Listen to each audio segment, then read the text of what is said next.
काल में व्यापक है और सभी काल आपके आगे समान है। फिर यह कार्तिक मास सब मासों में शिफ्ट क्यों है? सब तिथियों में एकादशी और सब मासों में कार्तिक मास को आपने अपना प्रिय क्यों मत बताते हैं? इसका कारण निश्चित है। भगवान कृष्ण बोले, अरे प्रिय, तुमने बहुत अच्छी बात पूछी, सुनो मैं तुमको इसका कारण बताता हूँ, ध्यान से सुनो। इसी प्रकार एक बार महाराज जैन के पुत्र राजा पृथु ने प्रश्न के उत्तर में देवर्षि नारद से प्रश्न किया और श्री नारद जी ने उसे कार्तिक मास की महिमा बताई। राजा पृथु के प्रश्न के उत्तर में देवर्षि नारद ने कहा, हे राजन, एक समय शंख नामक एक राक्षस बड़ा बलवान और अत्याचारी हो चुका है। उसने अपने अत्याचारों से तीनों लोगों को कंपायमान कर दिया।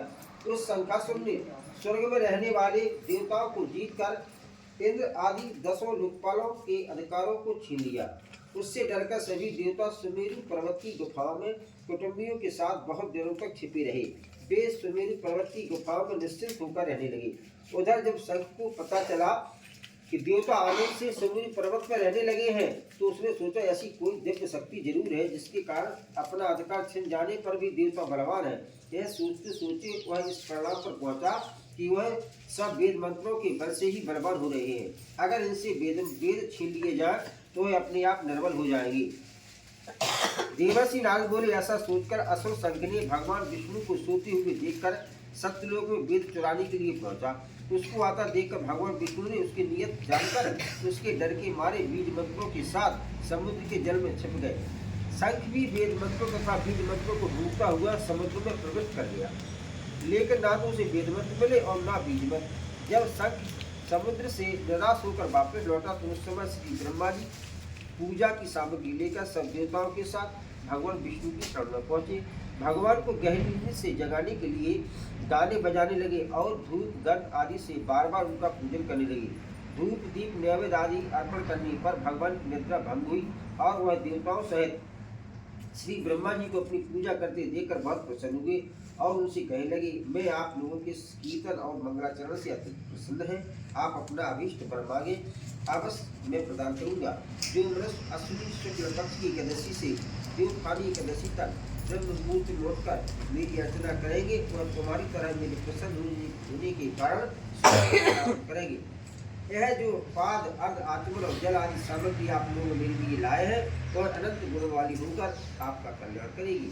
शंख जो वेद चुरा कर ले गया है सबके सब समुद्र में ही है। मैं उस शंखासुर को मार कर ले आता हूँ।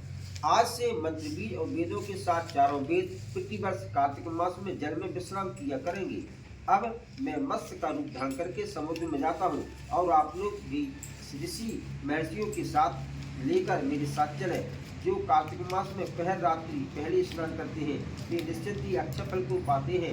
वह अज्ञात में अमृत स्नान का फल प्राप्त करते हैं। हे देवेंद्र, जो कार्तिक मास में व्रत करते हैं उन्हें सब प्रकार से धन पुत्र आदि देता रहना, उन्हें सब आपत्तियों से बचाते रहना। हे धनपति कुबेर, मेरी आज्ञानुसार तुम उनका धन धान बढ़ाते रहना, क्योंकि इस प्रकार का आचरण करने वाला प्राणी मेरा रूप धारण करके जीवन मुक्त हो जाता है। जन्म से लेकर मरण पर्यंत जिसने विधि पूर्वक यह उत्तम व्रत कर लिया है वह आप लोगों का भी पूजनीय है। आप लोगों ने मुझे कार्तिक शुक्ल एकादशी तिथि को जगाया है, इसलिए यह एकादशी महान है और मुझको बड़ी प्रिय है। हे देवताओं, यह दोनों व्रत नियम पूर्वक करने से प्राणी मेरे समीप पहुँचते हैं।